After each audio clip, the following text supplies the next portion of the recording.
예전에 저는 이 성례가 성찬과 세례를 줄인 합친 말이라고 생각을 했습니다.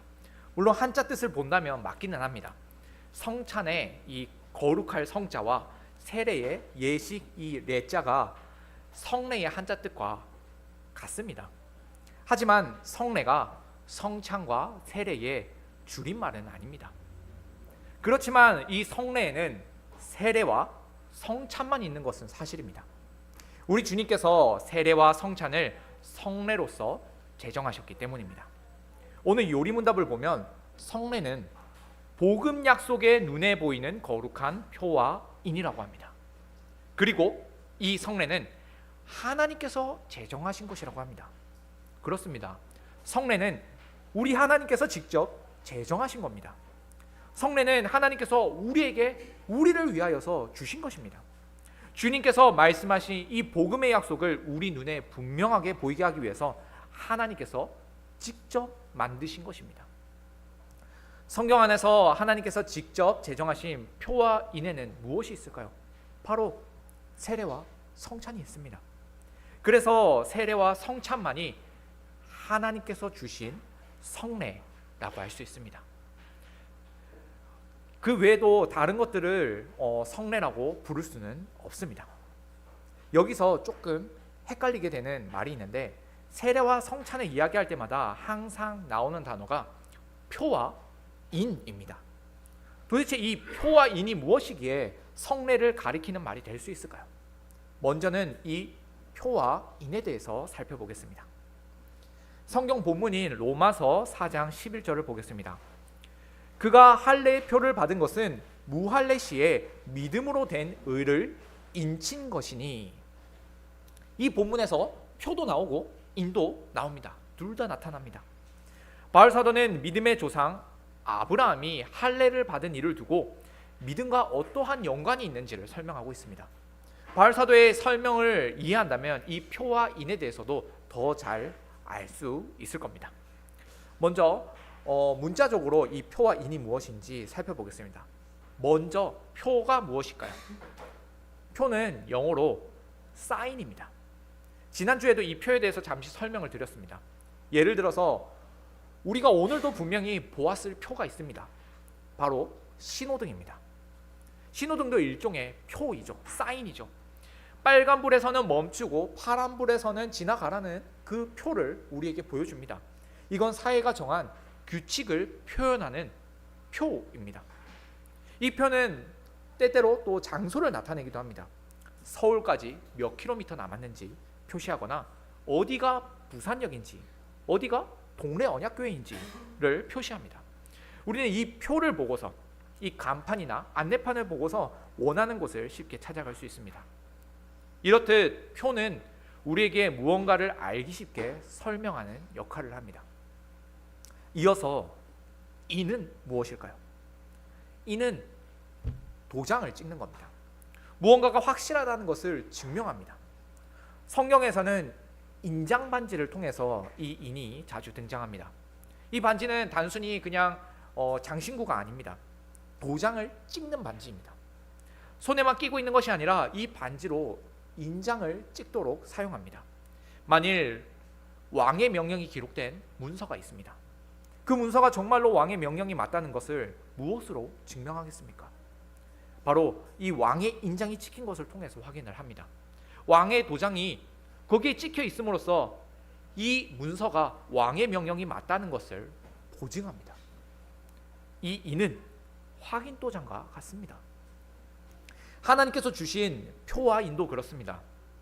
이 표와 인을 보고서 하나님께서 주신 그 복음의 약속이 참으로 있다는 것을 눈으로 확인할 수 있습니다. 사실 복음의 약속은 눈에 보이지는 않습니다. 귀로 듣기만 했지 눈으로 직접 보지는 못했습니다.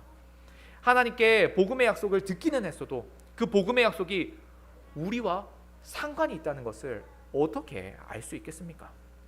우리는 그걸 바로 표와 인을 통해서 확인을 합니다. 성례는 그렇게 우리에게 복음의 약속을 보증해 줍니다. 다시 로마서 4장 11절을 살펴보겠습니다. 아브라함은 믿음으로 의롭게 되었다고 합니다. 그럼 그가 언제 믿음으로 의롭게 되었을까요? 할례를 받고 난 이후인가요? 아니면 할례를 받기 이전인가요? 할례를 받기 전입니다. 할례가 아브라함을 의롭게 한 것이 아닙니다. 할례는 다만 아브라함이 이미 믿음으로 의롭게 되었다는 것을 보여주는 가시적인 표입니다. 그가 믿음의 사람이라는 것을 드러내는 역할을 합니다. 여기가 어디고 저기가 어디인지를 알려주는 표처럼, 또 이것이 무엇을 가리키고 저것은 무엇을 가리키는지 알려주는 표처럼, 할례는 아브라함이 믿음으로 의롭게 되었다는 것을 알려주는 표입니다.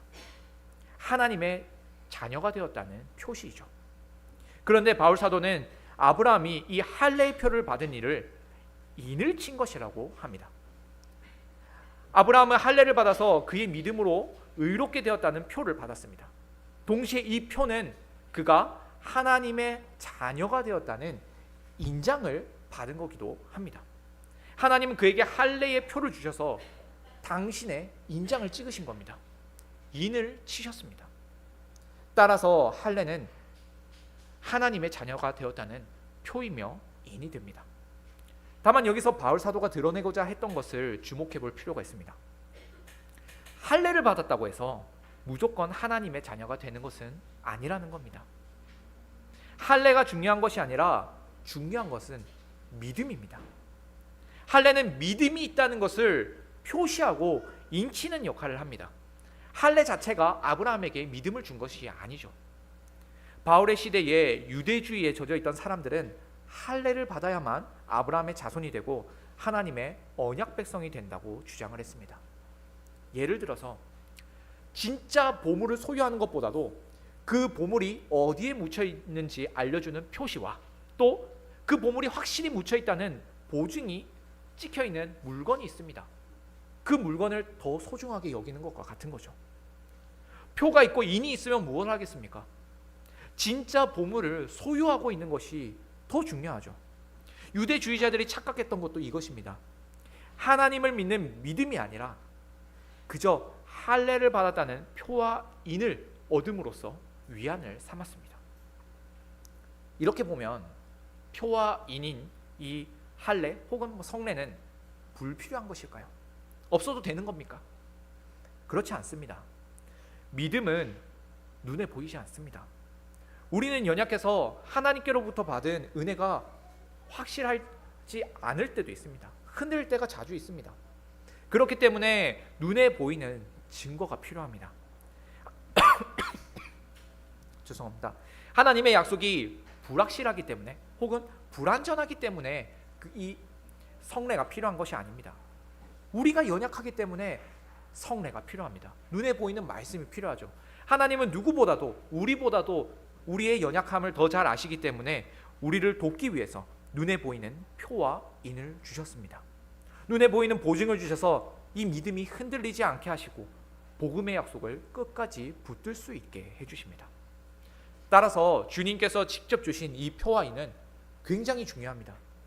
우리에게 복음의 약속이 늘 함께하고 있다는 확인 도장이기 때문입니다. 그렇게 하나님은 표와 인이라는 성례를 통해서 우리가 언약 백성임을 끊임없이 알려주십니다. 이 성례는 표와 인입니다. 그리고 다른 말로 이렇게도 표현합니다. 눈에 보이는 말씀. 성례는 눈에 보이는 말씀입니다. 우선 하나님은 복음의 약속을 우리의 귀에 들려주셨습니다. 우리는 귀로 주님의 복음의 약속을 듣습니다. 하지만 귀로만 들은 것은 언젠가는 잊혀질 수도 있고 왜곡될 수도 있습니다. 선명하게 느껴지지 않을 수도 있습니다. 그건 복음의 약속이 불완전하기 때문이 아닙니다. 우리가 연약하고 우리가 미련하기 때문입니다. 하나님은 연약한 우리의 믿음을 강하게 하기 위해서 눈에 보이는 말씀까지도 주십니다. 더욱 생생하게 복음의 약속을 볼 수 있게 하셨습니다. 욥은 하나님의 창조 세계를 목도하고서 이렇게 고백합니다. 욥기 42장 5절입니다. 내가 주께 대하여 귀로 듣기만 하였사오나 이제는 눈으로 주를 배움나이다. 전에는 귀로 듣기만 했다가 이제는 눈으로 보았다는 겁니다. 이 말은 하나님에 대하여서 더욱 분명하게 알게 되었다는 뜻입니다. 좀 더 직접적으로 하나님을 경험했다는 겁니다. 당연히 욥은 그 이전에도 하나님을 알았습니다. 하나님을 향한 신앙도 굳게 지켰습니다. 그러나 크나큰 시험과 주위 사람들의 비난 속에서 마음이 흔들렸습니다. 그때 하나님은 욥에게 나타나셔서 당신이 창조하신 세계와 당신의 위대하심을 보여주셨습니다. 온 세계 속에 새겨진 하나님의 계시를 그에게 선명하게 보여주셨습니다. 하나님께서 욥과 함께하고 계심을 경험케 하셨습니다. 그리고서는 욥이 이렇게 고백하는 겁니다. 내가 주께 대하여 귀로 듣기만 하였사오나 이제는 눈으로 주를 배움나이다.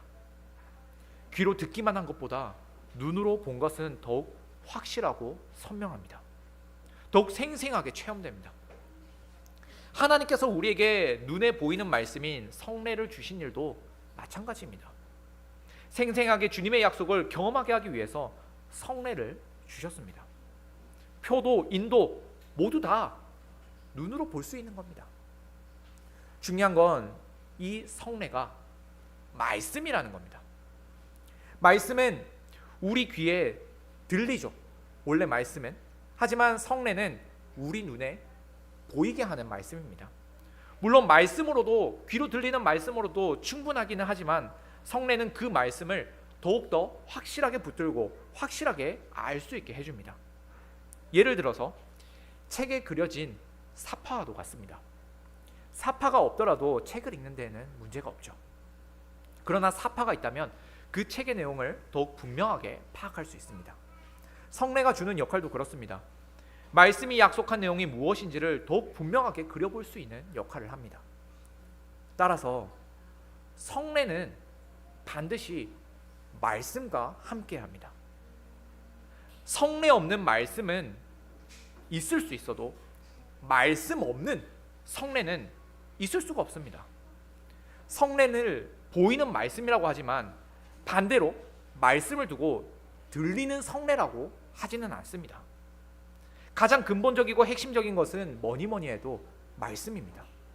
복음의 약속입니다. 성례는 다만 이를 확실하게 보여주는 표와 인의 역할을 합니다. 이렇게 성례는 말씀과 결코 뗄래야 뗄 수 없는 관계에 있습니다. 성례는 반드시 말씀을 근거로 거행해야 합니다. 그래서 성례를 거행하는 사람은 말씀 사역자입니다. 말씀을 선포했으니 그 말씀에 근거하여서 성례가 시행됩니다. 그만큼이나 말씀과 성례는 긴밀한 관계를 가지고 있습니다. 또한 말씀은 믿음을 불러일으키고 또한 굳세게 만듭니다. 하지만 성례는 믿음을 일으키지는 않고 굳세게 하기만 합니다. 말씀은 믿음을 생기게도 하고 굳세게 강화시키기도 하지만 성례는 믿음을 강화시키는 역할만 합니다. 성례가 믿음을 불러일으킬 수는 없습니다. 구원받는 일에 있어서 말씀이 필수적입니다. 성례는 그에 반해 필수적인 것은 아니죠. 하지만 이 말씀을 드리는 이유는 우리와 달리 로마 카톨릭 교회는 이 성례가 은혜 받는 데 필수적인 수단으로 사용하는 데 있어서 미신적이고 굉장히 세속적인 역할을 하는 데 있습니다. 로마 카톨릭 교회에는 7개의 성례가 있습니다. 7개의 성례, 곧 7 성사는 세례와 성찬 이 두 가지 외에도 5가지를 덧붙입니다. 견진성사, 또 우리가 잘 알고 있는 고해성사, 혼인성사, 성품성사, 종부성사가 있습니다. 이런 것들은 인간의 일생 동안에 벌어질 수 있는 일들과 관련이 있습니다. 먼저 아이가 태어나면 세례 성사를 받습니다. 우리로 보면 유아 세례라 할 수 있죠. 이 세례 성사를 받은 아이가 장성하여서 일종의 성인식을 치르게 되는데 그때 받는 것이 견진 성사입니다. 우리로 치면 입교 혹은 공적 신앙 고백식이라고 할 수 있습니다. 물론 비슷할 수는 있어도 그 의미가 똑같지는 않습니다. 그리고 결혼할 때에도 혼인 성사를 받습니다. 우리는 혼인 예식이지만 이제 로마 카톨릭 교회에서는 혼인도 은혜를 받는 수단이 됩니다. 그리고 또 사제가 되는 사람들은 성품 성사를 받아서 임직을 합니다. 나아가 나중에 병이 들거나 임종을 앞둔 사람들은 종부 성사라는 것을 받습니다. 그의 죽음을 마무리하는 성례를 받는 겁니다. 이렇게 7 성사는 사람의 관혼 상례의 의미를 가집니다. 태어나고 성인이 되고 혼인을 하고 병들어 죽기까지의 과정이 모두 성례 안에 포함되어 있습니다. 그래서 로마 가톨릭 교회는 자신들의 교회가 신자를 요람에서 무덤까지 은혜의 방도와 함께 동행하게 한다고 자랑을 합니다. 그러나 여기에는 큰 문제가 있습니다. 일반적으로 한 개인이 이 7개의 성사를 모두 누릴 수 없다는 겁니다. 아시다시피 천주교 신부들은 혼인을 하지 않습니다. 그러니 혼인 성사를 받지 않겠죠. 달리 혼인하는 사람들은 또 신부가 되는 성품 성사를 받지 않을 겁니다. 그런 점에서 한 신자가 7개의 성사를 모두 누리고 받는 일은 없습니다. 신자 모두에게 성례 모두를 풍성하게 누리지 못한다는 점에서 큰 문제가 있습니다. 거기다 더 치명적인 문제가 있습니다. 그건 세례와 성찬을 제외한 5가지 성사가 말씀과 무관하다는 겁니다. 다시 말해서 주님께서 직접 제정하신 성례가 아닙니다. 세례와 성찬은 예수 그리스도께서 직접 제정해 주셨음을 우리는 성경을 통해 익히 알고 있습니다. 세례와 성찬은 초대교회 때부터 계속해서 행해왔던 성례입니다. 하지만 이 외에 견진성사, 혼인성사, 성품성사, 종부성사, 고해성사는 주님께서 직접 제정하신 성례가 아닙니다. 그저 사람의 인생과 관련해서 중대한 관례에 불과합니다. 예를 들어서 혼인은 굉장히 중요한 예식이며 하나님께서 기뻐하시는 인생의 과정입니다. 그러나 혼인이 약속의 말씀을 드러내지는 않습니다. 혼인을 한다고 해서 구원의 확신을 주는 것도 아니죠. 혼인을 해야만 언약 백성으로 사는 것도 아닙니다. 따라서 혹여나 혼인을 하지 않는다 하더라도 믿음이 강화될 수 있고 언약 백성으로서 삶을 누릴 수 있습니다. 그러므로 혼인은 은혜를 받는 방편이 아닙니다. 성례가 아닙니다. 오직 세례와 성찬만이 믿음을 강화시키고 언약 백성으로서의 삶을 누리게 하는 성례가 됩니다. 앞서 성례가 말씀과 긴밀한 관계를 가진다고 말씀을 드렸습니다. 이 말은 솔직히 성례보다는 말씀이 더 중요하다는 사실을 내포합니다. 그러나 이 성례가 하나님의 말씀에서 출발하는 한 바로 주님께서 직접 제정하신 은혜의 방편이라는 점을 고려해 볼 때는 세례와 성찬이라는 성례가 아주 중요합니다. 우리의 구원을 확실히 드러내는 역할을 하며 우리의 믿음을 강화시키며 주님의 약속의 말씀을 더욱더 선명하게 보여주는 역할을 합니다. 따라서 성례가 말씀과 긴밀하기 때문에 세례와 성찬이 아닌 다른 성사들이 성례가 될 수는 없습니다. 주님께서 당신의 말씀으로 직접 제정하신 성례가 아니라면 그 외의 다른 모든 것들은 인간적으로 만들어낸 미신적인 산물일 수밖에 없습니다. 우리 주님께서 제정하신 성례는 단 2가지뿐입니다. 세례와 성찬입니다. 당연히 주님의 말씀이 그 앞에 필수적으로 있어야죠. 구원을 얻는 데 있어서 주님의 말씀이 없어서는 안 됩니다. 주님의 말씀은 우리의 생명이며 우리의 전부입니다. 다만 그렇다고 해서 성례가 없어져도 상관없는 것은 아닙니다. 말씀이 중요한 만큼이나 그 주님의 말씀으로 직접 제정하신 성례도 중요합니다. 주님께서 세례와 성찬을 행하라 하셨으니 그 말씀을 따라 우리는 이 성례라는 은혜의 방편을 표지 삼는 교회가 되어야 할 것입니다. 그렇게 우리는 세례와 성찬으로 주님의 약속을 더욱 선명하게 보고 또 체험도 할 수 있습니다. 신약 시대의 성례는 세례와 성찬이죠. 그렇다면 구약 시대에는 어떤 성례가 있었을까요? 할례와 유월절이 있습니다. 할례는 태어난 지 8일 된 남자아이에게 행하는 것입니다. 이 어린아이는 생각할 수도 없고 무언가를 할 수 있는 능력도 없고 스스로 신앙을 고백하지도 못합니다. 하나님의 백성으로서 적극적인 삶을 전혀 살아가지 못합니다. 그런데도 하나님은 이 어린아이에게 할례를 행하라 하십니다. 할례를 통해 그 아이가 언약 백성임을 나타내십니다.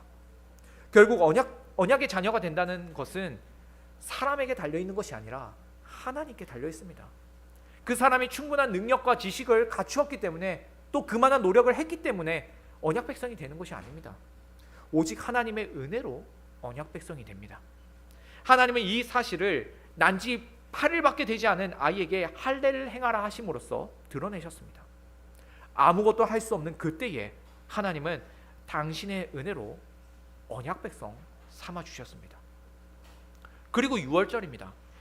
이 6월절의 시작은 이스라엘 백성이 애굽 땅에 있을 때였습니다. 하나님께서 애굽 땅에 10가지 재앙을 내리시던 중이었죠. 9번째 재앙은 애굽 땅에 처음 태어난 모든 것을 죽이는 심판이었습니다. 그 대상은 바로의 장자부터 종의 장자, 심지어 모든 가축의 첫 새끼까지도 다 포함되었습니다. 하나님은 9번째 재앙을 내리시기 전에 이스라엘 사람들에게 6월절의 규례를 주셨습니다. 이 6월절의 규례를 따른 이스라엘 사람들은 애굽 땅을 뒤덮는 이 무시무시한 재앙으로부터 구원을 받을 수 있었습니다. 6월이란 말은 넘어간다는 뜻입니다. 죽음의 심판이 자신들을 넘어갔다는 겁니다. 지나갔습니다.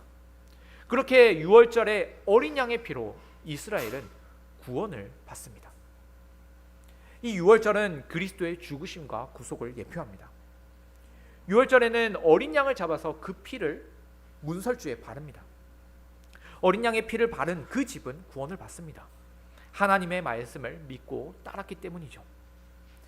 그렇듯 예수 그리스도를 믿는 자들은 구원을 받습니다. 하나님의 어린 양이신 예수 그리스도의 보혈을 발랐기에 그는 죽지 않고 삽니다. 6월절은 예수 그리스도의 보혈로만 구원을 받게 될 것을 미리 보여주는 구약 교회의 성례였습니다. 그런데 이 구약 시대의 성례인 할례와 성례에는 공통적인 특징이 있습니다. 그건 피를 흘린다는 겁니다. 할례는 사람의 피를 흘리고 6월절은 어린 양의 피를 흘립니다. 이 피는 모두 예수 그리스도의 구속의 피를 가리킵니다. 오직 예수 그리스도의 보혈만로만 구원을 받게 된다는 그 복음을 예표합니다. 하지만 신약교회의 성례인 세례도 그리고 성찬도 더 이상 피 흘리는 일은 없습니다. 왜냐하면 예수 그리스도께서 십자가에서 구속의 일을 다 이루셨기 때문입니다. 그러니 더 이상 피 흘리는 성례는 없습니다. 그렇지만 여전히 세례와 성찬이 그리스도의 죽으심과 또 그분의 흘리신 보혈을 나타내고 있습니다. 그리스도의 죽으심과 보혈로 우리가 구원받았다는 사실을 이 성례가 확실하게 보여주고 있기 때문입니다. 또 다른 성경 본문인 골로새서 2장 11에서 12절입니다. 또 그 안에서 너희가 손으로 하지 아니한 할례를 받았으니 곧 육의 몸을 벗는 것이요 그리스도의 할례니라. 너희가 세례로 그리스도와 함께 장사되고 또 죽은 자들 가운데서 일으키신 하나님의 역사를 믿음으로 말미암아 그 안에서 함께 일으키심을 받았느니라. 바울 사도가 골로새 교회에게 보내는 편지에는 더 이상 피를 흘리는 할례가 아니라 그리스도의 할례를 받아야 한다고 가르치고 있습니다. 이 그리스도의 할례란 바로 세례입니다. 그리스도와 함께 죽고 그리스도와 함께 부활하는 것이 세례입니다. 세례로서 그리스도의 죽음을 함께 경험합니다. 구약의 할례가 오실 그리스도를 예표하는 성례였다면 이 신약의 세례는 이미 오신 그리스도에 대한 표와 인입니다. 그러니 세례는 이미 오셔서 모든 구원을 이루신, 모든 구원을 성취하신 그리스도를 체험하고 확증하는 일이 됩니다. 이제 우리는 더 이상 할례를 받지 않고 세례를 받습니다. 오실 그리스도가 아닌 이미 모든 약속을 이루신 그리스도와 함께하기 때문입니다. 6월절에서 성찬으로 바뀐 일도 그렇습니다. 6월절에는 어린 양의 피를 흘려야 했습니다. 그러나 하나님의 어린 양이신 예수 그리스도께서 십자가 위에서 단번에 구속의 피를 다 쏟아내셨습니다. 이제는 더 이상 짐승의 피가 필요하지 않습니다. 예수 그리스도의 보혈이 구원을 다 이루었기 때문입니다. 그래서 우리는 어린 양의 피를 필요로 하는 6월절이 아니라 예수 그리스도의 보혈을 기억하는 성찬을 행하고 있습니다. 그러므로 우리 주님께서 직접 제정하신 성례에는 세례와 성찬 이 두 가지밖에 없습니다. 이 두 가지는 우리를 예수 그리스도 안에 꼭 붙들려 있게 해주는 강력한 은혜의 방편들이 됩니다.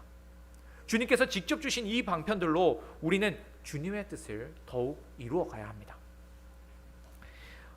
이 교회 안에 성례가 늘 있다는 건 너무나도 큰 하나님의 은혜입니다. 구약교회 때부터 하나님은 여러 가지 모양으로 눈에 보이는 약속의 증거들을 만들어 주셨습니다. 족장들을 통해서 제단들을 세우셨습니다. 언약궤가 있었고 두 돌판이 있었습니다.